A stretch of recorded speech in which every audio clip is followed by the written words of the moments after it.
All right, hey guys, it's Jason with Kentucky Sustainable Living. I've got Shelly with Two Old Crows Homestead, Jake with Dog Creek Farms, and then Jake Drumm with Drumm Emergency Medical. Jake, how are you tonight? Doing just fine down here cooking in the mountains. It's a little warm. We hit 100 today, and I think the heat index was 107 here. Yeah, So about the same. yep, everybody's sweating it out.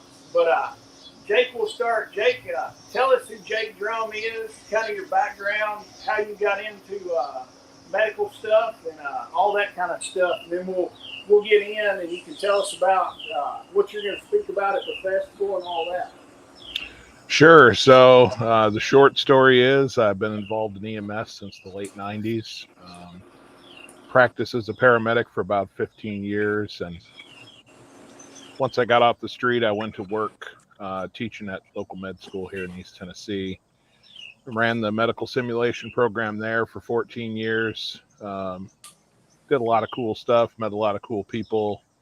That kind of drove me into some, I won't necessarily say the tactical side, but the special operations side of medicine. I got involved with that, doing some training and things with some guys I got hooked up with through my medical school job.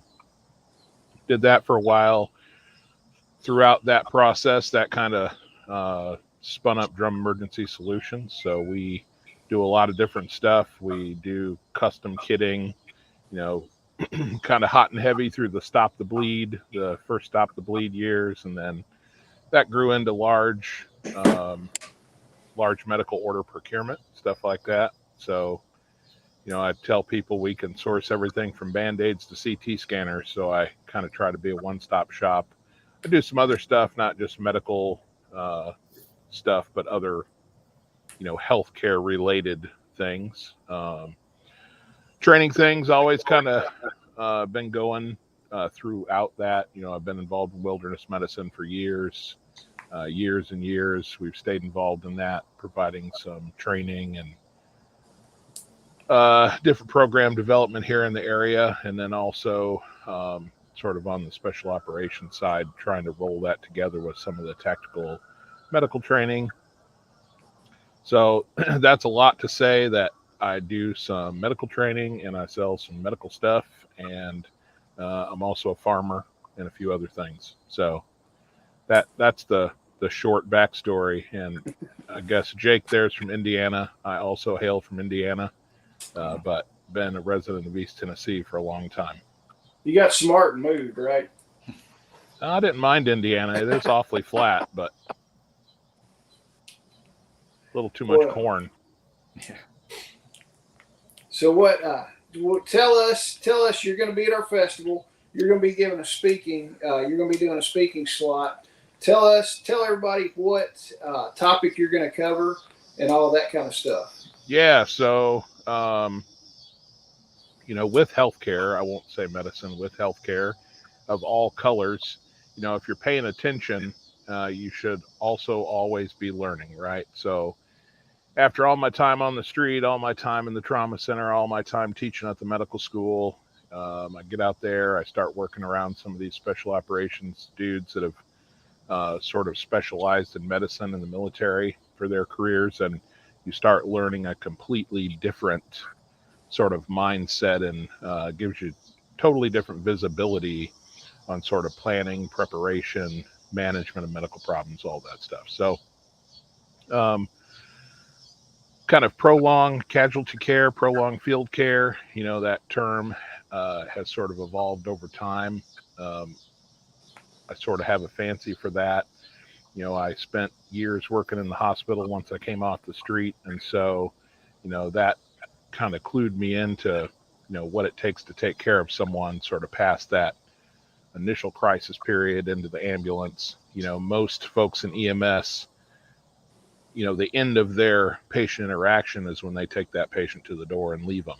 Well, Yeah.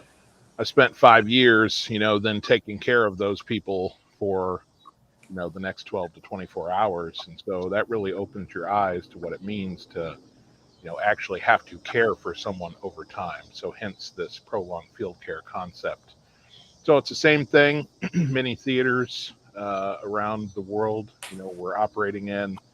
You have medics out there who are taking care of their fellow soldiers. They're taking care of the indigenous populations. They have very long evacuation times, and so you have dudes in very austere environments sitting on very critically ill patients for 6 hours, 12 hours, 18 hours, 3 weeks. um, and that kind of medicine, the delivery of that kind of medicine, but more importantly, the planning for that kind of medical or medicine delivery is very unique, right? So the more I learned about that, the more I helped put on training courses for that and sort of work through these scenarios and help to solve these problems. I was like, this is something that, folks who are trying to be more prepared sort of out there in the world should all be thinking about. We all think about Band-Aids, right? And we all think about CPR, and we all think about stop the bleed, and everybody thinks about the tourniquet. I'm like, that's all fine and good, but that's like 5 minutes. Yeah. Like, let's think about like 7 days. What does Yeah. that look like? Let's think about, 6 months. What does that look like? Um, so, I developed this little talk. It's based off the Hitman acronym that's out there. So, anyone who's ever been around anything government or military should recognize that they love acronyms. Hitman is just one of a series of acronyms that kind of covers down on the beginning being the tactical combat casualty care phase, right? So the initial injury, the Hitman phase in terms of lineage of care is about 4 acronyms down the list, right? So there's a lot of stuff that goes on. And when I give my talk, I kind of break that out into civilian equivalents, right? So TCCC could be your first care provider stage, right? So that's your bystander care, your first responder care. Then you sort of move on to your ambulance care and the care during transport, and that's its own acronym. And then you move on to your care in the trauma center, the initial stabilization, maybe moving towards surgery. That stuff has its own acronym, on and on and on. So what Hitman ends up being is really a planning kind of system, right? So it makes you address all of these things that are sort of key to life, the things that we already plan for, think about, we try to be ready for, but it puts it in the context of a critically ill person. So like, on my slide set, you'll see when I give the talk, H can stand for all kinds of things. But the first thing it stands for is hydration. Everybody's like, hydrate. Okay. So, it's been hot. Everybody's drinking water. Everybody's drinking electrolytes. That's all fine and good. Well, how are we hydrating our patient, who is like unresponsive for 3 days? Because even if you have some IV stuff and even if you have some in-date IV fluid, how long can you reasonably hydrate a critically ill patient? Most people, even people who are set up kind of, extra plus, they do not have the supplies to really support a human for hydration for more than a day or two. So you got a burn patient. They require mass amounts of fluid, right? And then, maybe they're real burned. And so you're taking care of them for a couple months. Like, you don't have that kind of stockpile. What it's worth, the hospital doesn't have that stockpile. What they have is daily deliveries of the equipment needed to care for those patients, right? So the supply chain allows those patients to survive. Well, we don't think that deeply into these problems, right? And so kind of go through these problems, um, not in a, okay, this is how you deal with infection. We're going to talk about antibiotics. Infection does fall under I, but, quite honestly, I don't really care about the antibiotics so much and where you get them and if they're for fish or if they're for your 6-year-old. My bigger issue is, have you planned for infection control? Have you planned for, minimizing infection in your daily activity? Have you planned for, sort of secondary, third, fourth order infections if you have this critically ill person in your home that you're trying to care for, both from that, to protect that person and to protect the rest of the people around them? this planning goes deep. And, honestly, it's not for everybody. I've given this talk in front of like 6 people, and I've given this talk in front of 1,000 people. And you can always tell the looks on their face, the ones who are like, holy crap, here's like a whole list of 10 million things I've never thought about that I need to start doing something about. And everybody else is just like, where's a cliff that I can jump off of? Because I'm just going to give up now. And that's cool. Like, that is something that everyone should consider, because there's always an end game. And that's the end of my talk, and that really seems to drive the nails into the coffin and seal the lid, is that, I like to tackle subjects that no one wishes to talk about, and that's end of life planning. So, having a discussion with a dad or a mom about end of life planning for their 9-year-old, you know, if there is no traditional healthcare system to support them, that's a difficult conversation. That's a difficult conversation for me to have in front of 1,000 people. Well, imagine trying to have that conversation at home behind closed doors. It's very challenging. But no one will succeed. No one will have a good outcome. Like, nothing will go well if you don't think about and plan for and consider some of those things ahead of time. Like, if you have some interest in planning for the future. And, my whole talk is structured around natural disaster. Like, funny story, Jason, I was teasing you about coming down to the Meet the Mountains Festival last weekend. We were sitting down there. There's no part of my company, no part of my logo, no part of my product line, no part of the way that I dress that says prepper, right? So there's this pop culture, obviously, view of what a prepper is. So, these people like walk up to the booth and there's people all over the place. And this lady's like, "Are you guys preppers?" And I was like, "No, because that's true. Like, I'm not. I mean, I just live my life as if, I am on my own. Like, this is why we raise our own food. This is why we grow animals. This is why I still have a freaking pressure cooker, right? And I still peel tomatoes. Like, I just do the things, like if I make sausage gravy, if I make biscuits, like, I make them, I mean, you're just practicing the old ways all the time. Like, I'm not prepping for anything. That's just the way I live. And so when I give this talk, I give it from that angle. I honestly, it's not that I don't care about an EMP. Like, an EMP could totally happen and that would totally suck, because I got to tell you, air conditioning is freaking fantastic. Okay. Power to my well to like water the animals is extraordinary, right? I love that. But it doesn't change. Like, what am I going to do if there's a giant solar flare and the power's smoked? What am I going to do if China like wipes out the grid? Sure, my little Jackery box will keep me going for a couple days. That's awesome. I need a much longer term plan. And the longer term plan is, how do I survive when it is 100 degrees outside for a month with no AC, no running water, right? No way to be clean, all of these things. And so I just try to tackle those problems from the natural disaster standpoint. We have more than enough fires, more than enough tornadoes. Jake, the first slide in my talk is a picture of the 1964 Palm Sunday tornado outbreak in northern Indiana, right? And so that's where I grew up, was in northern Indiana. You have 2 F5 tornadoes, evil twin sisters, in this photo straddling US Highway 33, completely wiped 2 towns off the map.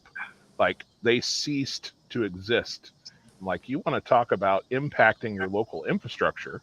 You want to talk about suddenly being on your own to take care of your family. There you have it.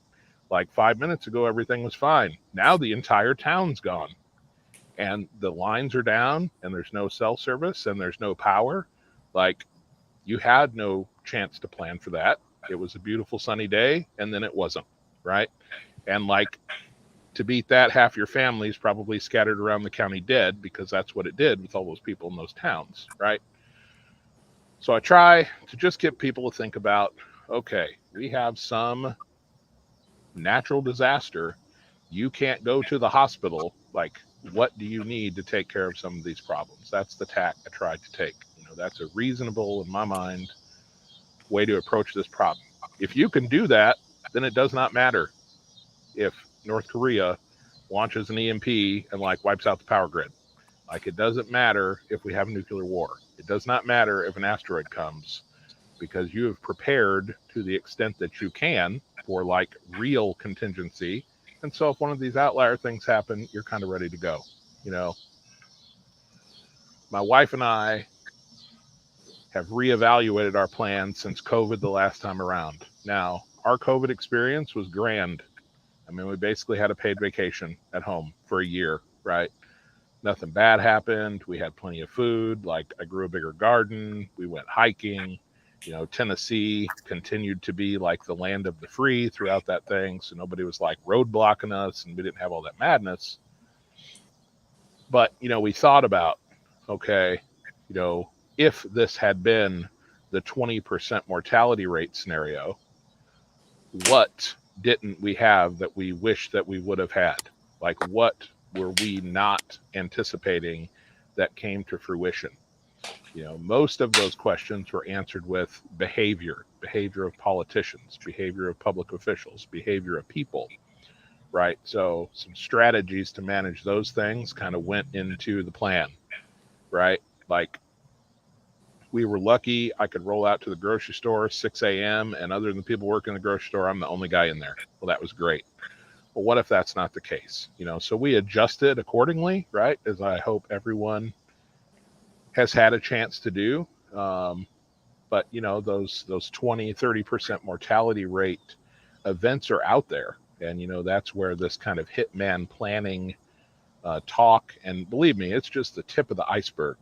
You know, I mean, I barely touch on like 100 things that could be a month-long class all by themselves. You know, Oh so I'm yeah. sure that I leave people just feeling kind of like totally overwhelmed. But if people want to be serious and they like want to actually be prepared, like I said, number one, you need to just be living this, you know. And if you're in New York City, you can do that. If you're living out in the boolies, you probably are already doing it.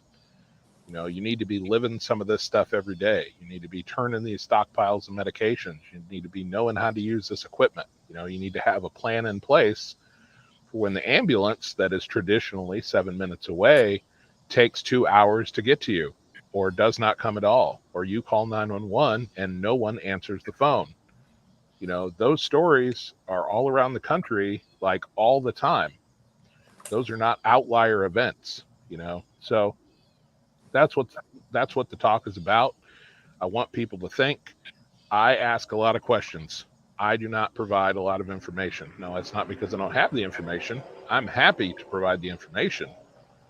But the biggest lesson that I learned working in graduate education is the best teachers, right? The best mentors don't give you answers. Like, if you ask a question, you get a question right back. They want you to use your brain and like Yeah. think through the problem and find that answer. And so, you know, over time I adopted that. And so, you know, as an instructor, I can be kind of a maddening personality. And it's not because I'm trying to make somebody look stupid, and I'm never trying to beat up on somebody. I'm like, you already know most likely what the answer is. And if you don't have the specific answer, you can certainly work to an answer, you know. And when you think about the practice of medicine, that's all that is. You know, any physician, does not matter what the specialty is, that guy, that lady does not have all the information in their mind, right? What they have is the ability to look at a situation, ask some questions of themselves about it, seek that information to develop a new question set. And that's how it moves forward, right? That's how they find a definitive diagnosis, is by questioning, seeking those answers. That is how people should be approaching preparedness all around. Like, Yeah. what can we do better? What do we not have? Where are the holes? Like, what if this? What if that? So I'm also a huge, gigantic kind of game theory nerd, right? So if you've never delved into game theory, it's been around a long time. The government, like all sections of the government, really, especially the military, have relied heavily on game theory to work out problems and work out contingencies. Business, especially sort of small business investment, so say the angel and venture capital side of business investment, they use game theory extensively to evaluate these new opportunities and try to determine if there's a payoff essentially for investing in those opportunities. We can apply these same tools that were developed by the government, developed for business, to do what we're trying to do. So whether you're trying to plan for medical contingencies or caloric need contingencies, or where's my water going to come from, or what if the weather doesn't do what we want it to do, all these tools apply to those problems, right? And we should be using those tools in our planning. And the most simple one of those tools that I talk about in my talk is the SWOT analysis, which is like the most basic business evaluation tool ever devised. And it's just a matter of sitting down and looking at your strengths, looking at your weaknesses, looking at your opportunities, looking at your threats. Strengths and weaknesses are internal, opportunities and threats are external. And so, what I try and encourage people to do is, if it's just your family planning, or if you have a whole holler and you have the community trying to plan together, sit down and do a great big SWOT analysis. And then when you determine what those weaknesses and threats are, you sit down and you start doing SWOT analyses for each of those things, right? Until you kind of devise a plan to address those problems, or at least a starting point, right? Then there's the PACE plan thing. So some people have heard of that, some people haven't. That's nothing more than plan A, B, C, and D, right? So you have to have the ability to flex out of your plan, because your plan is bad, not intentionally bad, but the world doesn't play by your rules. So it doesn't matter what you're planning for. Like, we could be talking about planting peas on freaking St. Patty's Day in 2024. Well, I guarantee you the weather on St. Patty's Day is probably not going to be what you need it to be to plant peas. Yeah. So, like, what is your pace plan for that small problem, right? So, we're going to plan a day early, we're going to plan a day late. Are we going to push the peas out a month? Are we going to switch varieties of peas? It's simple things. People don't want to do that stuff. Like, that's where the work comes, right? Everybody wants to buy a bucket and it's got some stuff in it, and that's got like emergency written on it. And so when shit goes bad, we grab the emergency bucket. Yeah. Yeah, good Yeah, luck. and that's the thing people want. And going back to, you're letting people figure out what they need to do on their own. Most people just want to come in, buy the prepackaged thing, and you tell them, hey, you use this if this goes wrong. And people nowadays don't want to think for themselves. And like you said, they want the bucket, the prepackaged thing, in case of emergency, grab this, or break glass in case of emergency. And that drives me insane sometimes with Well, people. and they want to buy a bucket of like heirloom seeds and they've never planted a garden. They've never grown a thing. And all of us sitting here know that that's just not, if you're not practicing those skills now, when the shit hits the fan, then you're just going to be out of luck, because it's trial and error to grow a successful garden and to have that food, you know? Yeah, and I should have some pictures to put up of, my failed garden at the farm this year, just because I was busy with everything else. But, I planted corn, I planted tomatoes, I put in like 100 pepper plants. They got the brush hog ran over them yesterday intentionally, right? Because like the Palmer amaranth and the freaking gypsum weed and everything else was so tall that I literally couldn't see the barn across the freaking garden, so I just mowed it. Well, it's the same thing with the corn. Now, I've got some fantastic sweet corn, but I have weeds out there that are the same height as the corn. So I have to like cut down the corn rows with the weed eater with a blade on it just to get to the corn stalks, and then fight the briars and the bugs and everything Right. else Yep. to find the corn. Now, here's the deal. You could argue, well, that's the most organic, kind of free range corn you could have, Yeah. right? So maybe it's super duper extra good, but my yield suffered because I didn't have the time. I didn't take the time to get out there and deal with those weeds. Yeah. Those weeds use water, those weeds use nutrients. And so you're exactly right. They buy this can of heirloom seeds. I'm going to grow all my own food. Yeah, good freaking luck. Oh Like, yeah. you know, Well, it's like those tromboncino squash. Shelly has got, how many of those have you gotten so far? Oh, I've got close to 100 that I've gotten out or whatever, and I still have more growing. You know how many I've gotten? Gosh, they're growing like it's taken over my garden. I've gotten 2. Oh wow. Yeah. So Shelly's got this monster crop of these squash, same stinking seeds, and I've gotten 2. So right. Well, and it's a blessing and a curse on both sides, right? Because what do you do with 150 squash? Oh, I'm So, feeding them to my pigs. That's well, what right. I wanted. That's what that's what I was going for. So, but that's the thing. Like that just falls into the contingency bucket, right? So, I planted one tiny little comfrey plant last year, right? In my herb garden, I was like, oh, I'll take care of this. I'll keep it small. I have this little comfrey over here. Well, now the thing's like the size of my pickup truck. It's like killed all the herbs around it because it's just taken over. So, I'm chopping that and feeding it to the pigs and feeding it to the chickens. Oh yeah. Like know what you can do with this other stuff. You know what I mean? So even if you end up with 150 squash and like you're not hungry and you have canned all the squash you want, and like if you ever see another squash again, you would rather die than eat it. Like do something productive with the squash, like make pork chops with the squash. Turn it into bacon. Yeah, turn it into bacon.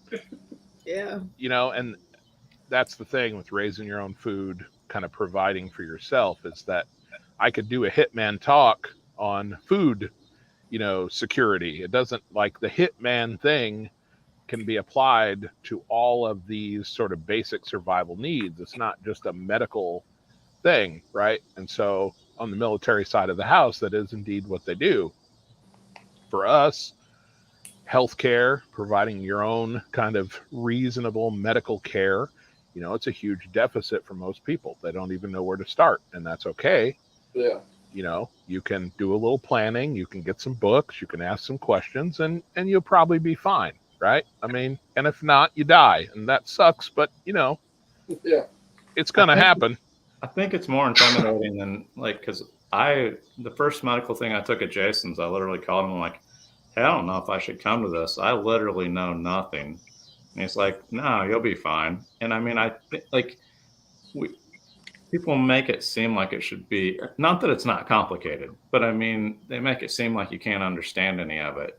And the thing is, when you really dig in and try to learn, and then of course we put the medical supply, order with you. Mm-hmm. And I mean, it was funny because Jason's like, how much are you going to spend? And I was like, well, I put my first list together and decided I needed to cut it in half. And then I decided, what am I going to take off? And then I decided, well, I'm going to spend twice as much as I thought. But, when you have nothing, it's not hard to spend $700. You can still have nothing, but, at least you're started. And I think that's the big thing. I think a lot of people, like, it's not as cool as shooting your gun or buying another AR. But, how many ARs do you need sitting in there when you could have $1,000 worth of medical supplies to get started with? I think learning, my son's actually very interested and really get into learning about it. So I'm looking forward, he'll be in all the medical stuff at the festival, but it's not that it's easy, but if you put your mind to learning some, I mean, it is doable. A lot of the stuff, though, when we took that class, a lot of the stuff is kind of common sense stuff. I think that people feel like they're not smart enough to figure it out, but it's a lot of it's common sense. And back to what you were saying, it's funny because, like you think you kind of understand how everything might play out. And this had never even occurred to me till you said something about it. Grocery stores only have like 3 days worth of food for whatever community that they're in. It never occurred to me that would be the same deal with the hospital. Oh, yeah. My thought was always, like, even when I took the homestead medical class, my thought has always been not being able to get to the hospital. And so I would have to, have this knowledge of how to take care of things or whatever. It never occurred to me that once I got there, they wouldn't have anything to deal with whatever was going on. And another thing that popped in my head when we were talking about that, Just like before we got on here, we were talking about this like upcoming variant or whatever that might be going on, that people spent a lot of time, like hand sanitizer and disinfecting everything and scrubbing everything down to the point where I believe that it broke down like immune systems. Like we have to be exposed to some of those things just to keep a healthy immune system. And if we're constantly using, hand sanitizers and scrubbing everything and bleaching everything and washing everything down and everything, we're taking that bacteria out of our environment, and therefore we're compromising our immune systems. And that's just another part of it to keep healthy. You have to have a healthy immune system. Yeah, and to that point, it's not that hand sanitizer is not a viable option, but you could read studies from now until the end of your life about the efficacy of hand washing with regular soap and like even kind of clean water, right? Like just wash your hands. I mean, Right. that is what does the trick. Hand sanitizers and those little hand wipes, the hand wipes are actually better than sanitizer. Those don't really do anything to rid the pathogen from you. Like when you wash your hands with regular soap and water, the soap itself breaks down many viruses and helps remove bacteria from your skin. Like that's the surefire way to reduce kind of the viral or bacterial load on your skin. And this got talked about a little bit during COVID, but this idea of viral load, kind of bacterial load, if you have a healthy immune system, that immune system will deal with a fair amount of virus. It will deal with a fair amount of bacteria. It's when you're exposed to an overwhelming volume of that, right, based on your immune system, that it kind of overwhelms your immune system and you become sick. And so that's why it's so much worse if someone like has COVID, they sneeze into their hand, sneeze onto their arm, and you're maybe in close proximity, your risk is fairly low. If they sneeze in your face, your risk is very high. Like you just got this mega dose of virus. And that goes for all of these things. Like that's not just COVID. That's the cold, that's the freaking norovirus, that's the flu, that's tuberculosis. Yeah. Like everything out there that will get you, that's the deal with it. And there are some things that it doesn't take much. Ebola, right? Marburg. So like you don't want a couple Ebola viruses dancing around on your mucous membranes because it's going to be a bad day for you, you know. Um, so everything sort of has, everyone has a tolerance to everything, and that tolerance is different across the board. But you're absolutely right. Like, how do we keep our immune system as strong and as healthy as possible? The point I like to make is, most farmers, while they're farming and they're active, don't die of being sick, right? So when you look at the farming population, you see these old guys and you're like, how is that guy still moving? The guy's in the sun all day. He's exposed to innumerable microorganisms in the soil. He's out there working with the animals. Farmers have immensely strong immune systems, So you get farmers who drop dead from things like heat exhaustion and heart attacks and strokes from the stress of trying to survive farming. You don't get a lot of farmers dying of pathogen related diseases. Well, right? Strong immune systems, super duper important. Like let your kids go to daycare and lick the toys. They'll be okay. And the soap to use is Two Old Crows soap. That's right. And this live is brought to you from Shelly's Soap. Awesome. Us. Perfect. That's the best kind. It will kill every virus known to man, right? That's Shelly? right. That's right. That works. Get you some Sexy Beast. Yeah. If Sexy Beast doesn't clean you up, nothing will. That's right. Just wash your hands and rinse them good. I remember, I think about this, I think about a lot of crazy things, but when I was thinking about coming on here and talking to you guys, this has been years ago. I want to say it was even on the Discovery Channel, which makes it that much worse.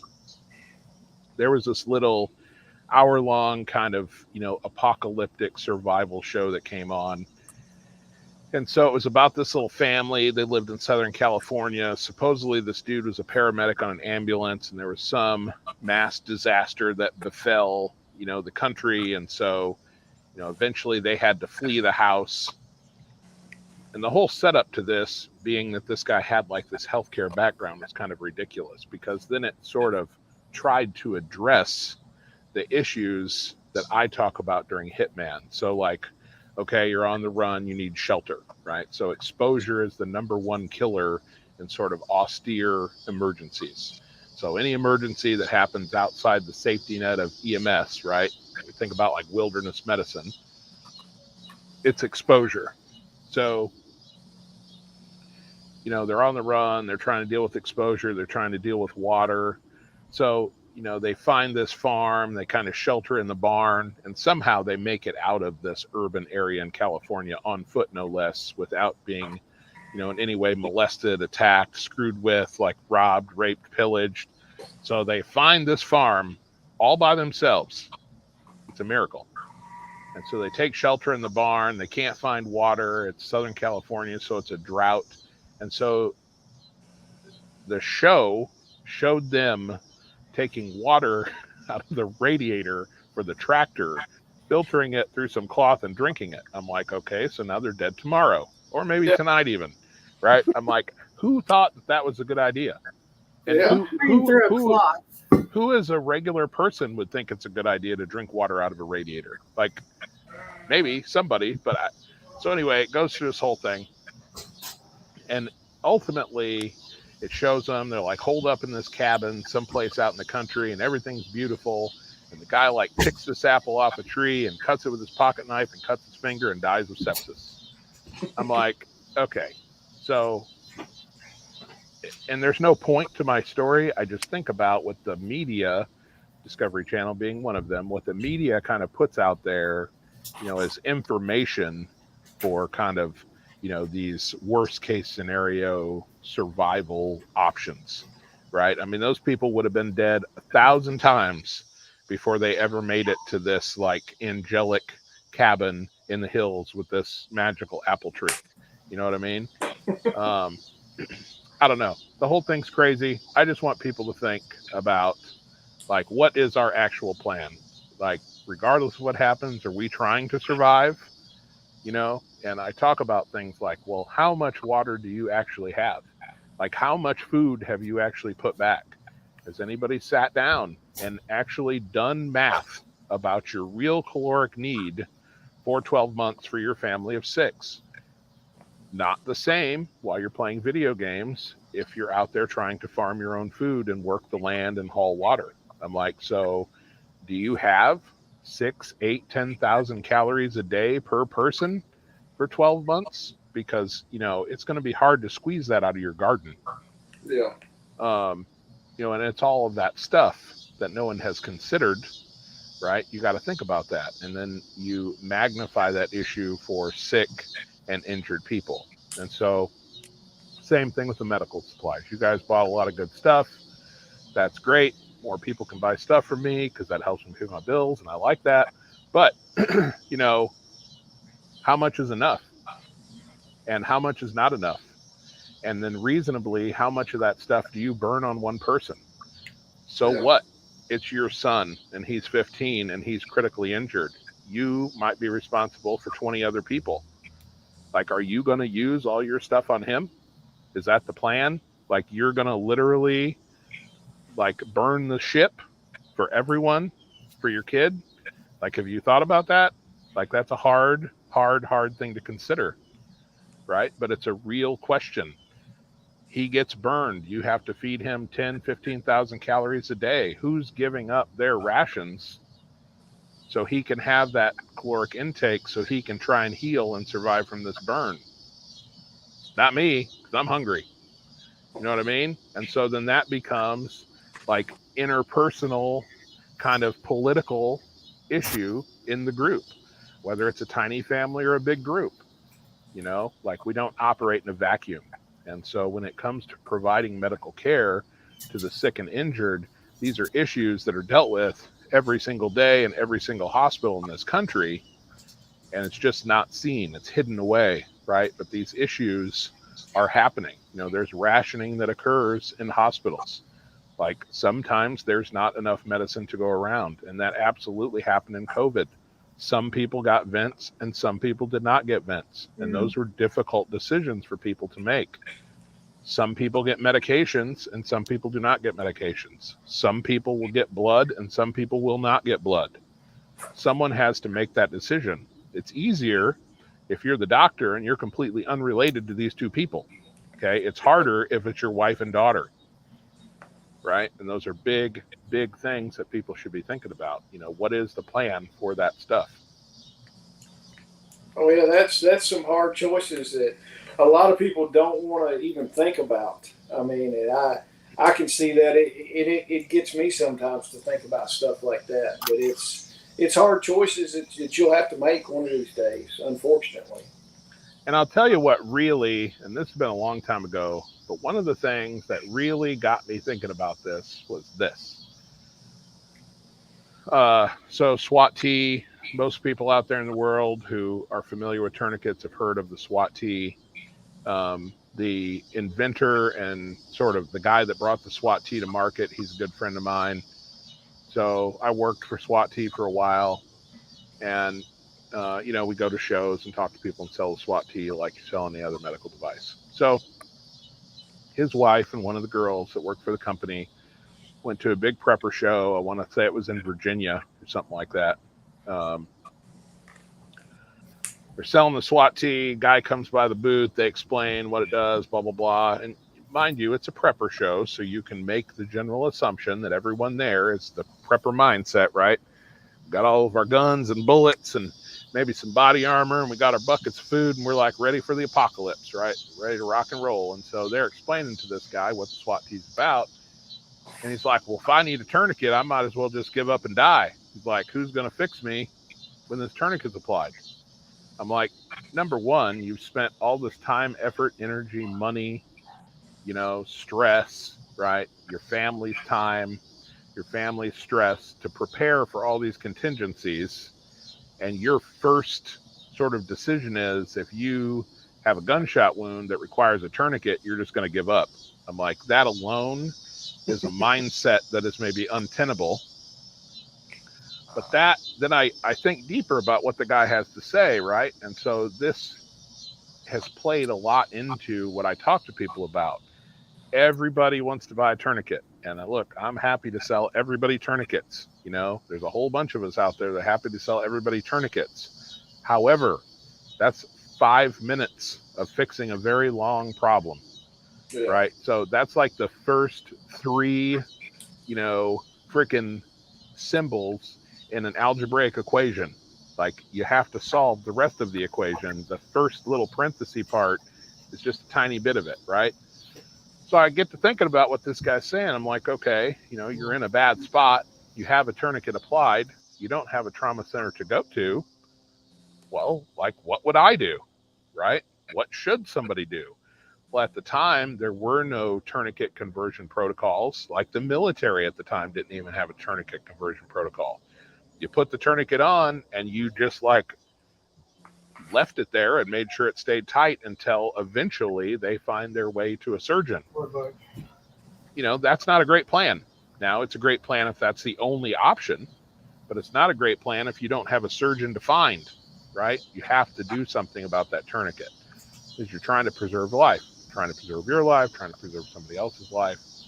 So I get into that stuff a little bit in the talk. I'm like, okay, you know, it's a good example where people have been rightfully so driven to adopt a treatment modality, driven to spend their money on that treatment modality because it does in fact save lives.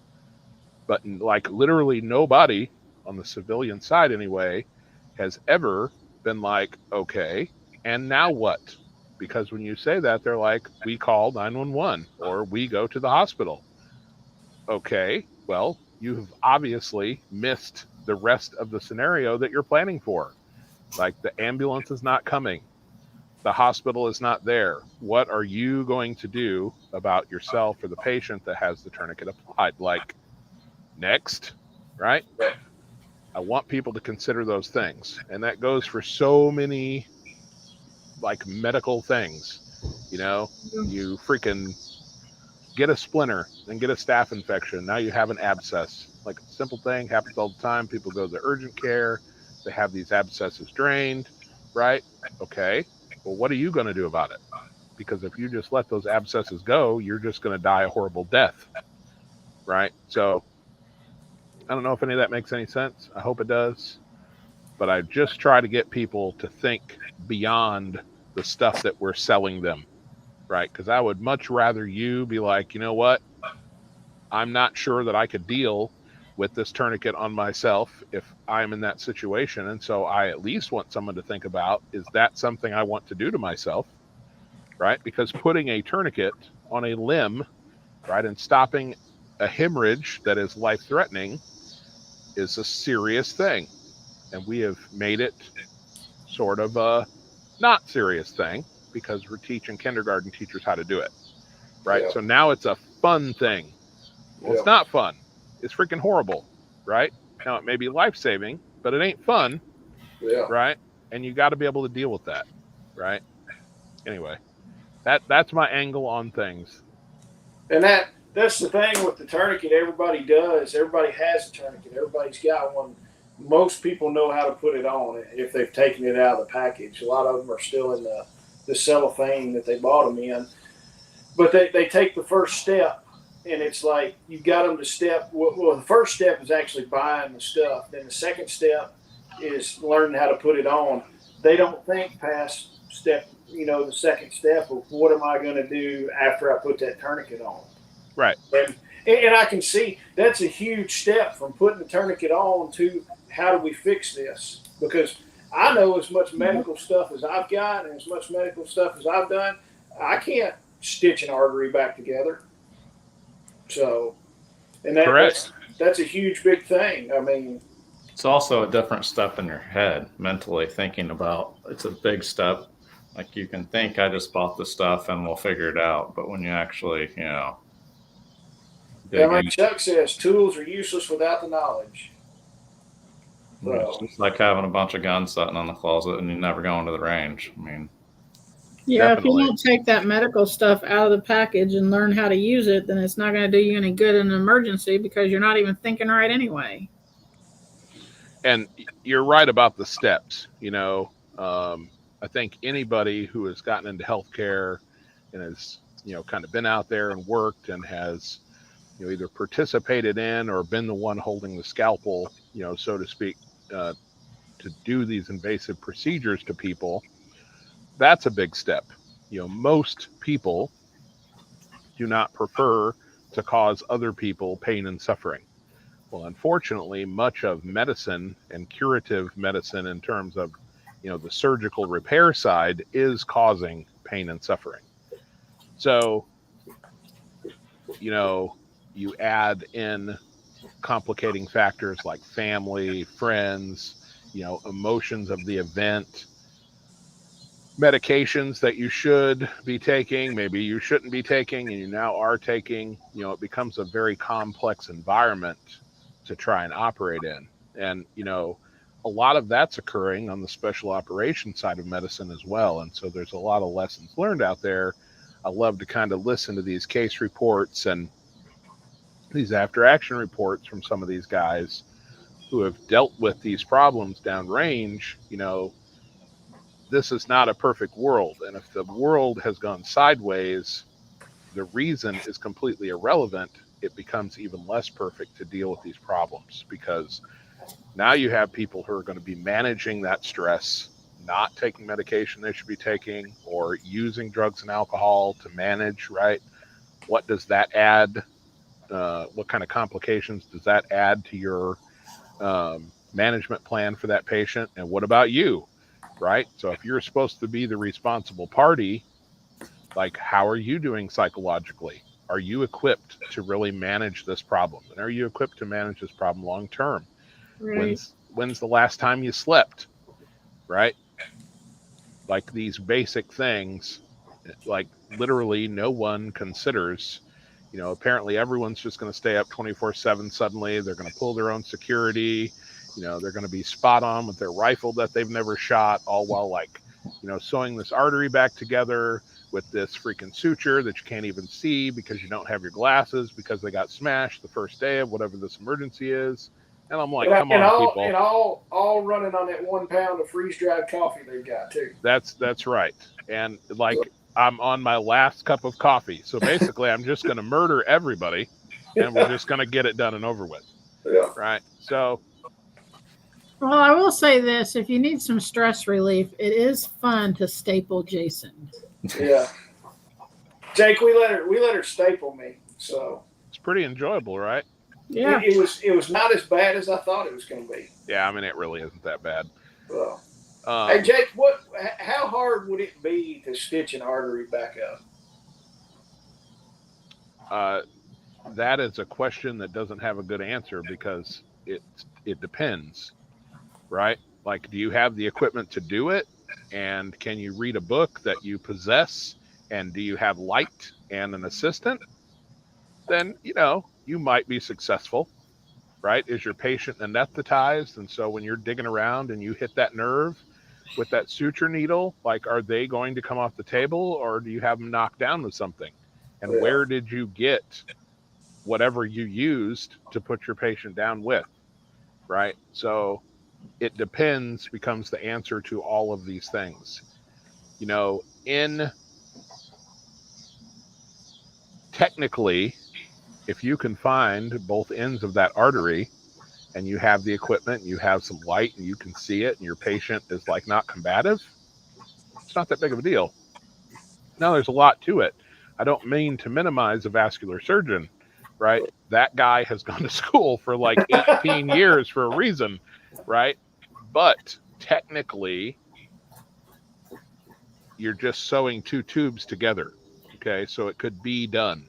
Your chances of success are 0, right? And they're 0 because you are missing so many other parts of the solution to the problem, right? Up to and including effective infection control. Because if you have dug into somebody to find 2 ends of an artery and you're going to try and sew that artery together, and you're doing that in any kind of austere environment, regardless of how much bleach and like sterile drapes you've used, that person is full of bacteria. How are you going to manage that? The fish antibiotics ain't going to do it. And I have seriously probably hurt some people's feelings at some of these events over the fish antibiotic thing. But I'm like, listen, if you have a sore throat that happens to be strep, it might help, right? It might help. But if you're like an adult with an immune system, just don't be a wuss and suck it up and have a sore throat for a week. Yeah. I don't understand the crutch of suddenly we must have these things. Now, I have antibiotics on hand, okay? So I am not the anti-antibiotic guy. However, antibiotics are not magic, right? They are not magic. And some things that need to be treated with antibiotics, you simply cannot possess the antibiotics you need or the quantities that you will need to treat that patient, right? And so sewing back together an artery would be one of those people. You can ligate that artery, which means you get it tied off, and hopefully whatever it was supplying doesn't die because it has a secondary source. If you had to tie off a femoral artery, just go ahead and complete the amputation. Okay, there's no reason to be back in there again. See what I'm saying? Now, you can have an artery cut in your forehead, and there's lots of other arteries up there, so it's not a big deal. So, I don't know if that answers the question, but... So, Jake, I mean, obviously you'll be at the festival and everything, but how do people find you? And obviously, we ordered medical supplies with you, and it was great. But how, maybe if people want to know they, place an order to bring to the festival, so sure save on shipping and stuff, how do they find you, and how's the best way to make that happen? So the quickest, easiest way is just to hop on the Google machine and type in Drumm Emergency Solutions, and I will pop right up there. That has, probably not a good idea, my cell phone and my email address on the website. So I try to be fairly easy to find. I don't have a tremendous social media presence, so I wouldn't waste your time there. But that's probably the best way. Drumm Emergency Solutions, or Jake at drumemergencysolutions.com is my email. But the website will get you to all those things. And, I've got stuff for sale on the website, but, I couldn't put everything that I sell on a website or I'd be like, Amazon. Yeah, it would be Amazon. Well, and So I think people need to realize, like, there's guys like you, because, I mean, a lot of people would get on Amazon. I mean, that's something I would have done before I kind of got into this. I mean, like when you talked about preppers earlier, I mean, I've kind of only been into this community a couple of years because I only knew preppers from the TV show. And, like, I didn't really even know there was just people that, I mean, my grandpa was just always, he was a prepper, but I wouldn't have known that till now. right. 'Cause I thought preppers were just like people that ran around in tactical gear all the time and filmed themselves on TV. So Yeah, and that's the saddest thing. And this whole issue, I being one of those people, it's been kind of beat to death. But Americans, like plural, used to be preppers. Like, so if you were an American in America, like your lifestyle, you were prepping for tomorrow because that's what you did. And that's how you survived and like fed yourself and fed your family, right? And made your living. Clearly, we have deviated from that path a bit as a society and a culture. And that's okay. I mean, I like iPhones and I like fancy lattes just like the next guy, right? So I'm all about that stuff, but I didn't stop canning and I didn't stop making homemade biscuits and, I didn't stop like killing chickens to eat them. So, you got to practice that old stuff. But, and, as far as the selling stuff goes, um, I guess Chuck could probably speak to this more than anyone. Like, I will tell people no. I mean, I can't tell you the number of times I've been at a show. Somebody comes up, they're like, I need the best kit you got. And I'm like, no. What you need to do is go back home and do your little assessment on your situation. Because as much as I would love to take everybody's money, I'm not that guy, and that's not the way. And quite honestly, you're probably a little more dangerous if I just sell you a bunch of crap and you haven't like taken some time to research your own situation and have that Yeah. stuff, right? And Yeah. I don't want to be that guy. So there's lots of guys out there. If people just want to throw money away and like go buy stuff, call Chuck. He'll do that for you. There you go, Chuck. There's a shout out. But Don't be knocking Chuck. Chuck's a good no, guy. Chuck's good. I'll tell you, Chuck was an excellent tourniquet salesperson one time. Did a fine job. I should pay him a commission. I want people to learn. Like, I want people to be like, hey, this is my situation. This is what I'm trying to do. What would you suggest? And sort of the process you guys went through is really the proper way. Like, people talking, okay, what are we trying to do here? Like, Yeah. where it's just a needs assessment. Where are the gaps, right? And how can we fill those gaps? And what things can we source that are kind of multitasker things so it doesn't just fill some specialty niche, like if I've got some unbleached wheat flour, well, I can do a whole bunch of stuff with unbleached wheat flour, right? That's super duper handy.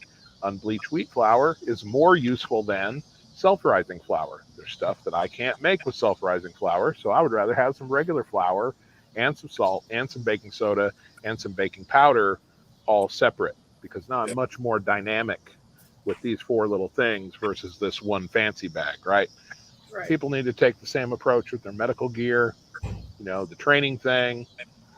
I'm like a training guy. It's obviously most of my background. If you're going to spend money, you should spend money on training. And that's not to say you shouldn't have a store-bought tourniquet. But if you have money to spend today and you're like, should I take this handy-dandy little course that's going to teach me these life-saving skills for $100, or should I buy a $100 IFAC that I don't know how to use? I'm going to be the guy to tell you, go take the course and then save some money, then buy a tourniquet. There are varied schools of thought on that, and that's fine. Yeah, I can't imagine how you could buy anything without taking, like if I wouldn't have taken the class before we placed the order, I mean, I can't imagine how you buy stuff. Oh, believe me, there's a $1 billion industry out there thriving from people who I don't even know that I don't think they even know what they're buying. Honestly, they've been told buy these things, they buy them, and that's it. I'm like, that's Well, weird. it's the 5 things to buy to get through shit hit the fan. All the YouTube videos. Apparently. Right. Yeah. Well, all right. Well, we're coming up on an hour here, so let's see. Where do you get information about the festival? You go to KentuckySustainableLiving.com and you can find out all of the information about the festival. You can see there's little bios on every one of our speakers on there that you can check out. We have a huge lineup of speakers. The festival is actually going to be, it's 2 days, Saturday and Sunday, October 28th and 29th. And there's Jake is going to be one of our speakers there. We're going to have a hog processing and chicken processing done by Darren Strong from Hacks for the Homesteader and Billy Bond from Permapasture Farm. Chuck Peoples is doing our homestead medicine class and or homestead medical class that's on Friday. Now these classes that are on Friday, the day before, those are paid classes. So there's a homestead medical class and there's a guild class on Friday. And then there's also another paid class that Chuck is going to do on Sunday. It's a Stop the Bleed class. That is a paid class, but you get a tourniquet in that class. So that's just a little bonus from that. You can find out more information about those on KentuckySustainableLiving.com. We're also going to be having Grumpy Acres is going to be there talking about food preservation. We're going to have Emily Rock talking about picking the right dairy cow and how to take care of that. Enos Zook is going to be teaching animal, what is that? Trapping. Yeah, animal trapping. I thought it was another word. My bad. Greg Brand is going to be speaking on pasture management.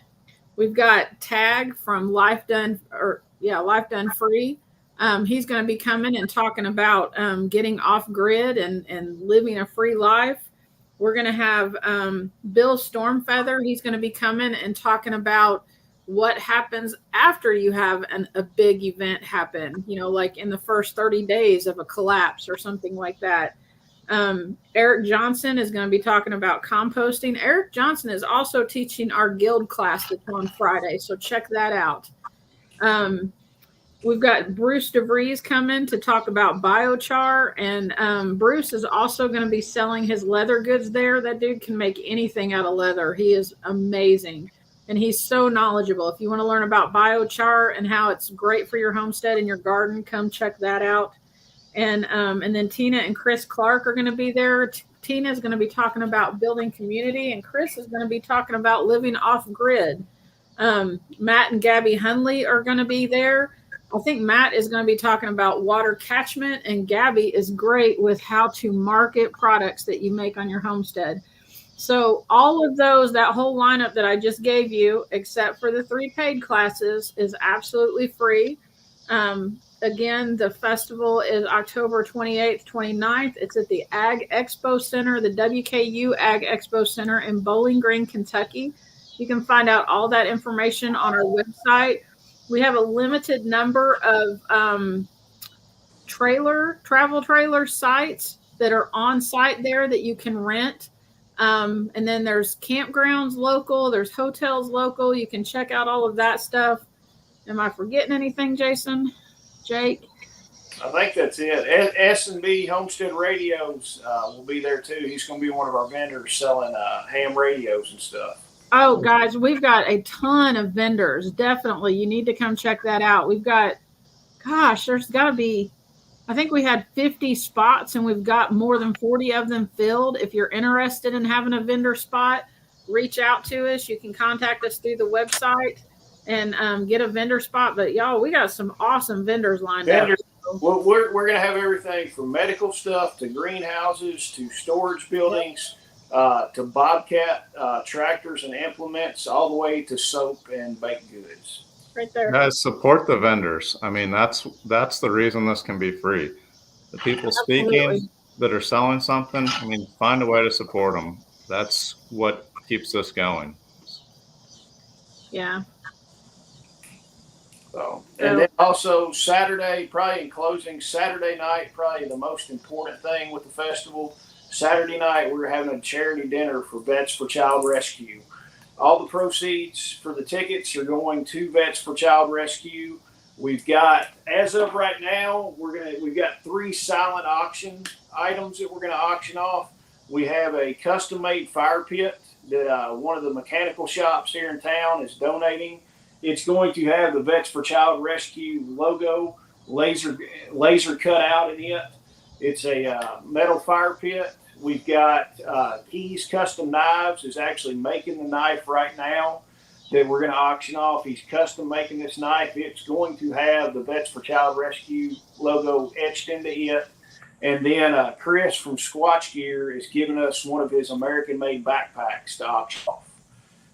It's one of the big backpacks. I forgot the model number, but he's going to be bringing it, and we're going to have it for part of the silent auction. But that's the big thing. That is Saturday night. Tickets are on sale at the website. You can scroll down and see the Vets for Child Rescue logo, and that's where you buy your tickets at. And the dinner is going to be all our speakers and guests for the festival. They're going to be there, so that's going to be time where you can sit down. If you want to pick Jake Drumm's brain for a few minutes while you're eating dinner, you can pick his brain and talk to him about some medical stuff and not have 1,000 other people around you.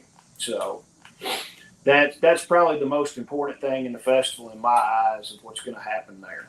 Yeah, we have a goal of $10,000. So there's even a place on our website if you're not able to come to the dinner. If you just want to donate $1, $2, $5, whatever, you can drop it in the link that's on the Vets for Child Rescue page on our website. Anybody else got anything before we close out for the night? Jake, I appreciate you coming on here and hanging out with us tonight. Yeah, thanks for having me. So, all right. Well, guys, we will see y'all at the festival, and I appreciate everybody watching. Share it out to your friends. Let everybody know about the festival, and we appreciate it very much. And we will see y'all next Friday. Good night. See ya. Bye.